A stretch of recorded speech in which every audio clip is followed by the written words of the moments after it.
Hujan turun rintik-rintik sore itu.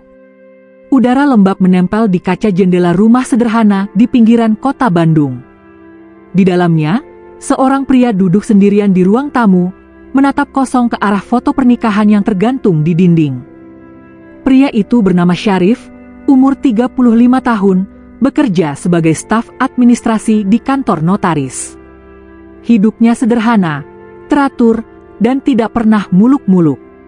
Dalam foto itu, ia mengenakan jas abu-abu yang sedikit kebesaran, berdiri di samping seorang perempuan muda dengan gaun putih sederhana namun anggun, Dinda. Senyumnya hangat, matanya teduh, dan di hari itu, Syarif yakin bahwa kebahagiaannya telah lengkap. Dinda datang ke dalam hidup Syarif secara tiba-tiba. Semuanya berawal setahun lalu, saat Dinda datang ke kantor notaris tempat Syarif bekerja untuk mengurus berkas tanah milik keluarganya. Perempuan itu tampak berbeda dari kebanyakan klien. Ia ramah, sopan, dan tahu cara berbicara dengan lembut. Syarif yang biasanya dingin dan fokus pada pekerjaan, tanpa sadar tersenyum setiap kali berhadapan dengannya.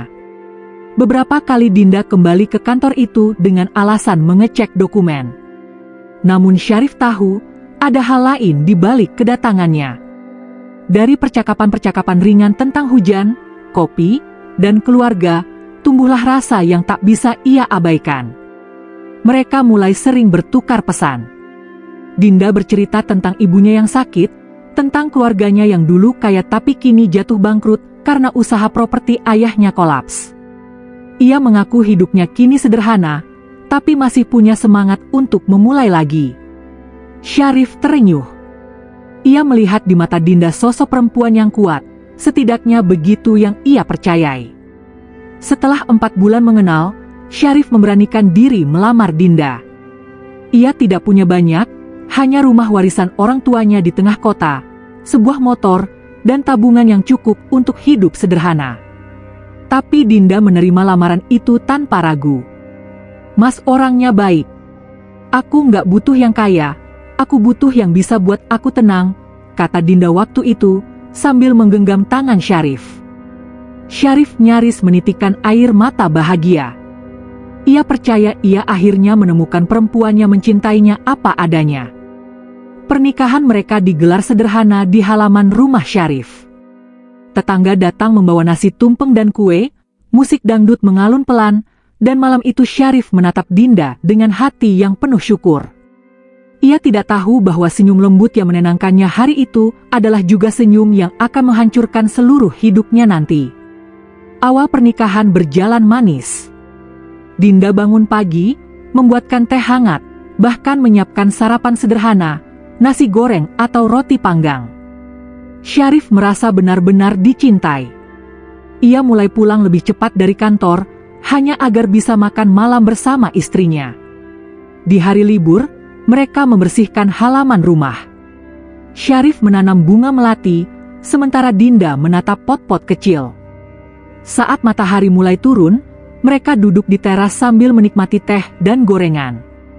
Momen kecil itu terasa sempurna. Namun, perlahan, Dinda mulai memperlihatkan sisi lain. Ia sering membicarakan tentang gaya hidup teman-temannya, tentang rumah-rumah mewah yang dilihatnya di Instagram, tentang wanita-wanita yang beruntung punya suami kaya. "Mas, kalau rumah ini direnovasi, bisa lo kelihatan kayak villa. Cuma butuh sekitar 200 juta aja," katanya suatu sore. Syarif hanya tertawa kecil. "Pelan-pelan aja, Din. Yang penting cukup buat hidup dulu." Dinda diam. Di dalam hatinya, muncul rasa kecewa yang perlahan berubah jadi perhitungan. Ia tahu Syarif bukan orang kaya, tapi ia juga tahu rumah ini punya nilai yang besar. Lokasinya strategis, dekat dengan jalan raya. Harga tanah di sini sudah melonjak. Ia mulai berpikir tentang masa depan, dan masa depan yang ia bayangkan tidak lagi bersama cinta, tapi bersama harta.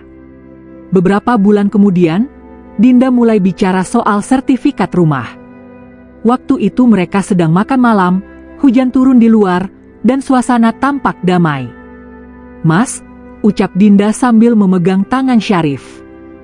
Kalau rumah ini sertifikatnya dibalik nama atas nama kita berdua, boleh kan? Biar aman aja. Takutnya nanti kalau ada apa-apa, aku kan juga tanggung jawab rumah ini. Syarif menatap wajah istrinya. Permintaan itu masuk akal di permukaan, tapi nalurinya mengatakan ada sesuatu yang ganjil. Ia tahu bagaimana hukum bekerja. Ia tahu arti dari perubahan nama dalam sertifikat. Tapi cinta menumpulkan logika. Setelah beberapa hari berpikir, akhirnya Syarif setuju. Baik, nanti aku urus di kantor notaris, katanya dengan lembut. Namun diam-diam, Syarif melakukan sesuatu yang tidak Dinda tahu. Ia membuat 2 dokumen, satu asli yang disimpan di brankas notaris, satu lagi dokumen tiruan dengan tanda tangan pengujian. Ia ingin tahu apakah niat Dinda tulus atau ada yang disembunyikan. Di depan Dinda, prosesnya terlihat nyata, tanda tangan, saksi, dan salinan sertifikat yang sudah tertulis nama mereka berdua. Dinda tampak sangat senang. Ia memeluk Syarif erat. Sekarang rumah ini milik kita berdua, Mas, katanya manis. Syarif hanya tersenyum. Namun di matanya, ada sorot yang Dinda gagal pahami, sorot seorang pria yang menyimpan rahasia besar. Malam itu, saat Dinda tertidur, Syarif duduk di ruang tamu sambil menatap sertifikat palsu di tangannya. Ia menatap nama yang kini tertulis di bawah miliknya, Dinda Aulia Putri. Kalau kamu benar-benar tulus, dokumen ini cuma simbol cinta kita, bisiknya. Tapi kalau kamu cuma datang untuk harta, dokumen ini akan jadi saksi dari pengkhianatanmu. Hujan di luar semakin deras. Syarif menatap foto pernikahan mereka yang tergantung di dinding. Senyum Dinda di foto itu masih sama, hangat dan manis. Tapi di hatinya, entah mengapa, mulai tumbuh rasa dingin yang tak bisa dijelaskan. Hari-hari setelah sertifikat rumah berganti nama, suasana rumah itu tidak lagi sama. Ada yang perlahan berubah, bukan dalam bentuk suara atau benda, tapi dalam sikap dan tatapan. Dinda, yang dulu rajin bangun pagi, kini sering bangun siang. Ia tak lagi membuatkan teh hangat untuk Syarif. Aroma wangi kopi buatan tangannya yang dulu memenuhi dapur setiap pagi kini hilang. Syarif tak banyak bicara. Ia menatap meja makan kosong di hadapannya setiap pagi dengan senyum kecil yang nyaris hambar. Dalam hatinya, ia tahu sesuatu sedang terjadi, sesuatu yang sudah ia perkirakan jauh sebelum Dinda menyadarinya sendiri. Dinda mulai sering keluar rumah. Awalnya ia bilang ingin menemani ibunya berobat. Tapi lama-lama alasan itu berubah.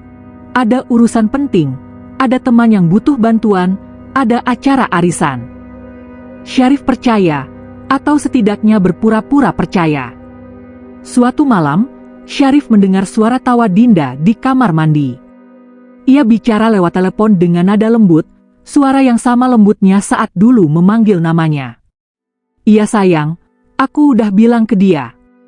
Tinggal tunggu waktu aja. Nanti semua beres, aku bebas. Kalimat itu menusuk seperti pisau tipis. Syarif duduk di ruang tamu dalam gelap. Tak ada air mata, tak ada marah. Hanya diam. Diam yang panjang dan penuh makna. Beberapa hari kemudian, Dinda mulai berani bicara lebih tajam. Malam itu mereka makan bersama, dan Dinda membuka percakapan tanpa tedeng aling-aling. Mas, katanya sambil menatap piringnya, aku capek hidup kayak gini. Hidup kita tuh monoton, gak maju-maju. Aku pengen punya usaha, punya mobil, bisa traveling kayak orang lain. Syarif menatap istrinya dengan tatapan datar. Aku berusaha, Din. Tapi hidup gak selalu tentang mewahnya rumah atau mobil. Aku kira kamu tahu itu. Dinda menghela napas panjang, menyandarkan tubuhnya ke kursi. Kamu terlalu santai, Mas. Dunia nggak bisa dilawan cuma dengan kesabaran. Ada nada sinis di balik kalimatnya. Sejak malam itu, Dinda jarang pulang tepat waktu. Ia mulai berdandan lebih mewah, membeli baju baru tanpa sepengetahuan Syarif. Kadang pulang dini hari, kadang bahkan tidak pulang sama sekali. Ketika ditanya, jawabannya selalu ringan. "Jangan ngatur aku terus, Mas. Aku juga manusia. Aku butuh ruang." Syarif tidak marah. Ia hanya menjawab pelan. "Aku nggak ngatur, Din. Aku cuma pengen tahu, kamu masih pulang ke rumah ini karena cinta, atau cuma karena surat yang sudah kamu pegang?" Dinda menatap tajam, tapi tak menjawab. 3 minggu kemudian, Dinda benar-benar pergi. Ia meninggalkan rumah dengan alasan ingin menenangkan diri. Syarif tidak menghentikannya. Ia hanya berkata singkat, "Pergilah." Kadang orang perlu jauh untuk tahu di mana seharusnya dia pulang. Namun Dinda tak pernah kembali. Sebulan kemudian, ia mengirim surat gugatan cerai melalui pengacaranya. Alasannya klasik, tidak bahagia, tidak cocok, dan Syarif dianggap terlalu pasif. Syarif datang ke pengadilan dengan kemeja biru tua, rambut disisir rapi, wajah tenang. Ia tak membawa pengacara, hanya sebuah map coklat di tangan. Dinda datang dengan setelan modis, ditemani pria yang konon temannya. Saat sidang dimulai, Dinda bicara lantang. "Saya ingin berpisah dengan baik, Yang Mulia. Hidup kami sudah tidak sejalan." Syarif hanya menunduk. Ketika hakim bertanya apakah ia setuju, Syarif menjawab singkat, "Saya setuju, Yang Mulia. Saya hanya ingin dia bahagia, meski bukan dengan saya." Satu kalimat itu membuat ruangan hening. Dinda sempat menatapnya, ada sesuatu di matanya, antara kemenangan dan rasa bersalah yang samar. Perceraian pun disahkan. Beberapa minggu setelahnya, Syarif benar-benar meninggalkan rumah itu. Ia hanya membawa pakaian, buku catatan, dan map coklat yang sama. Ia tidak mengambil uang, tidak membawa perabot. Rumah itu kini sepenuhnya milik Dinda, setidaknya begitu yang ia kira. Dinda bersorak dalam hati. Ia merasa bebas. Rumah itu besar, strategis, dan bernilai tinggi. Ia segera memanggil agen properti untuk menaksir harga jualnya. "Kalau laku, aku bisa beli apartemen dan hidup enak," gumamnya puas. Namun, di balik semua itu, Dinda sama sekali tak tahu bahwa Syarif meninggalkan jebakan kecil yang rapi. Ia tidak tahu bahwa sertifikat rumah yang ia pegang, yang membuatnya begitu sombong, bukanlah dokumen yang sah secara hukum. Ia tidak tahu bahwa tanda tangan di dalamnya bukan tanda tangan asli Syarif, melainkan versi dummy yang dibuat khusus untuk menguji kesetiaannya. Dan Syarif? Ia tak pergi jauh. Ia tetap bekerja di kantor notaris tempat dulu ia bertugas. Hidupnya tampak biasa, tapi di balik ketenangan itu, ia sedang menunggu waktu di mana kebenaran akan datang sendiri tanpa harus ia paksa. Malam itu, setelah berbulan-bulan, Syarif duduk sendirian di sebuah warung kopi dekat kantornya. Ia mendengar kabar dari rekan kerjanya bahwa rumah lamanya sedang ditawarkan ke pembeli baru. Ia hanya tersenyum kecil. Dia akhirnya mulai menjualnya, ya. "Tunggu saja, Din," gumamnya pelan. "Harta yang kau rebut dengan kebohongan tak akan pernah bisa jadi milikmu." Di bawah lampu warung yang redup, Syarif menyesap kopi hitamnya. Rasa pahit di lidahnya entah kenapa terasa begitu pas malam itu. Hari itu udara panas menusuk. Di ruang tamu rumah yang dulu penuh tawa, Dinda duduk di hadapan seorang pria berkemeja rapi, agen properti yang menaksir nilai rumah peninggalan warisan dari suaminya, atau lebih tepatnya, mantan suaminya. "Bu, rumahnya bagus banget, lokasi strategis. Kalau dijual, kisaran harganya bisa 2,5 miliar. Cepat laku," kata agen itu dengan senyum profesional. Dinda tersenyum puas. "Bagus. Tolong proseskan, ya. Aku pengen uangnya cair secepat mungkin." Ia menandatangani berkas penawaran, mengirim fotokopi sertifikat rumah, dan menunggu. Dalam pikirannya, semua akan berjalan lancar. Ia sudah pegang surat cerai, sertifikat sudah atas nama berdua, dan Syarif sudah lama pergi tanpa jejak. Namun, seminggu kemudian, agen itu menelpon dengan suara tergesa. "Bu Dinda, maaf, ini ada masalah." Notaris yang memeriksa berkas bilang tanda tangan suami ibu berbeda. Mereka bilang ada kejanggalan. Dinda terdiam. "Kejanggalan gimana?" Katanya tanda tangan di lembar balik nama sertifikat bukan tanda tangan asli. Mereka minta klarifikasi dari pihak suami, karena ini bisa masuk pelanggaran hukum, Bu. Darah Dinda berdesir. Wajahnya memucat. Ia menutup telepon dengan tangan bergetar. "Tanda tangan? Bagaimana bisa? Bukankah semua sudah ditandatangani di depan notaris waktu itu?" Dinda segera menuju kantor notaris tempat dulu proses itu dilakukan. Di sana ia disambut resepsionis yang mengenalnya. "Oh, Bu Dinda. Pak Syarif sudah pindah kerja, ya, Bu tahu?" "Syarif?" Dinda nyaris kehilangan suara. "Dia masih kerja di sini, kan?" "Sudah keluar beberapa bulan lalu, Bu. Tapi dulu beliau sempat titipkan sesuatu ke notaris utama. Katanya kalau ada klien bernama Dinda Aulia Putri datang menanyakan sertifikat rumah, tolong diserahkan surat ini." Resepsionis itu mengambil amplop putih dari laci dan menyerahkannya. Tangan Dinda gemetar saat membukanya. Isinya hanya satu lembar kertas, bertuliskan tangan yang sangat dikenalnya. "Dinda, aku tahu dari awal niatmu menikah denganku bukan karena cinta. Tapi aku ingin membuktikan seberapa jauh seseorang bisa menipu kebaikan. Sertifikat yang kamu pegang tidak sah. Tanda tanganku di sana tidak pernah disahkan oleh notaris manapun, karena aku membuatnya sebagai dokumen uji. Kamu mungkin mengira aku bodoh. Tapi aku bekerja di dunia hukum cukup lama untuk tahu setiap celah. Jangan coba menjual rumah itu, karena setiap langkahmu sudah tercatat. Aku tidak akan balas dendam. Aku hanya akan menegakkan apa yang benar." "Syarif." Kertas itu bergetar di tangannya. Matanya panas, tapi bukan karena marah, karena takut. Segala perhitungan yang ia buat selama ini runtuh seketika.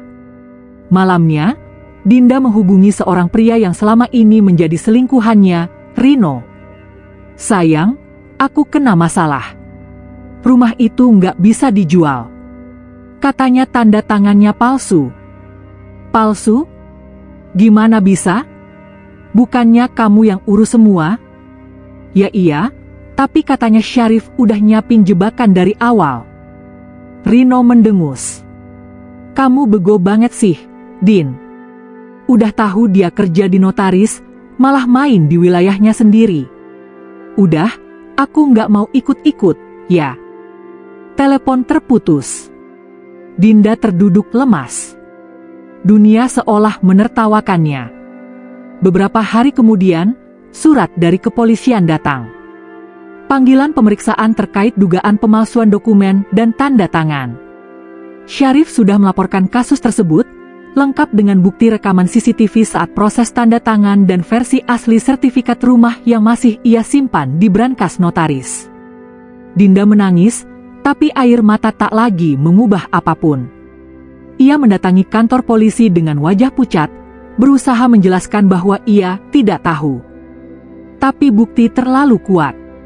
Syarif datang juga hari itu, mengenakan kemeja putih, tenang seperti biasa. Saat keduanya saling bertatap, dunia seolah berhenti berputar. "Mas, kamu laporin aku." Suara Dinda lirih, nyaris tidak terdengar. Syarif menatapnya tanpa emosi. "Aku nggak laporin kamu, Din. Aku cuma menyerahkan kebenaran. Kamu sendiri yang menandatangani kebohonganmu." Dinda menunduk. "Aku cuma pengen hidup enak, Mas. Aku capek miskin." Syarif menutup map di tangannya pelan. "Aku juga pengen hidup enak, Din. Tapi aku nggak mau kaya dari menghancurkan orang lain." kasus itu bergulir cepat. Dinda terbukti menandatangani surat balik nama tanpa tanda tangan sah suami dan mencoba menjual aset yang belum sah kepemilikannya. Jaksa menjeratnya dengan pasal pemalsuan tanda tangan dan penipuan administratif. Syarif tidak pernah datang ke setiap persidangan. Ia hanya hadir sekali di sidang pertama, lalu menghilang dari sorotan. Tapi kata-katanya pada hari itu menjadi perbincangan orang-orang yang hadir. Saya tidak ingin dia masuk penjara karena saya dendam. Tapi kalau setiap kebohongan dibiarkan, dunia ini akan penuh dengan orang yang memanfaatkan cinta untuk menipu. Beberapa bulan berlalu. Di sebuah ruang sidang yang dingin, Dinda akhirnya divonis 2 tahun penjara dengan masa percobaan 6 bulan. Ia menangis, bukan hanya karena takut, tapi karena sadar ia kehilangan segalanya. Rumah, kebebasan, dan cinta yang dulu tulus datang padanya tanpa syarat. Sementara di luar sana, Syarif berdiri menatap langit sore. Ia baru saja menerima surat dari pengadilan, rumah itu resmi kembali menjadi miliknya secara hukum. Ia berjalan pulang perlahan, melewati gerbang yang dulu ditutup Dinda darinya. Di ruang tamu, foto pernikahan mereka masih tergantung. Debu menutupi bingkainya, tapi senyum mereka masih sama seperti dulu. Syarif menatap foto itu lama. Aku nggak pernah nyesel menikah sama kamu, Din. Aku cuma nyesel karena kamu nggak pernah benar-benar mencintaiku. Ia menurunkan foto itu, menyimpannya di laci, lalu menutupnya rapat. Di wajahnya tak ada senyum, tapi ada kedamaian. Malam itu, di tengah kesunyian rumah yang kembali padanya, Syarif duduk sambil menulis sesuatu di buku catatannya. Tulisan kecil, sederhana, tapi penuh makna. Kebaikan yang disalahgunakan bukanlah kelemahan. Kadang, diam adalah bentuk keadilan yang paling tajam. Dinda merasa hidupnya kini sempurna. Ia telah menyingkirkan Syarif dari hidupnya, rumah megah itu kini sepenuhnya atas namanya, dan pria kaya bernama Reno mulai mendekatinya dengan janji akan membangun masa depan bersama. Namun, kebahagiaan semu itu tidak bertahan lama. Suatu pagi, ketika Dinda sedang sarapan di teras rumahnya yang luas, 2 orang pria berjas datang bersama seorang perempuan berpakaian rapi membawa map tebal. Selamat pagi, Bu Dinda. Kami dari kantor notaris Hidayat Rekan. Kami mendapat laporan adanya kejanggalan pada dokumen sertifikat rumah ini, kata salah satu pria itu. Dinda mengernyit, menaruh cangkir kopinya. Kejanggalan? Maksudnya apa? Semua sudah sah. Sudah lewat notaris waktu itu, ujarnya santai, pura-pura tenang meski jantungnya mulai berdebar. Perempuan dari kantor notaris itu mengeluarkan selembar fotokopi dari mapnya. Ini contoh tanda tangan asli Tuan Syarif pada dokumen lama, dan ini tanda tangan yang ada di dokumen balik nama rumah.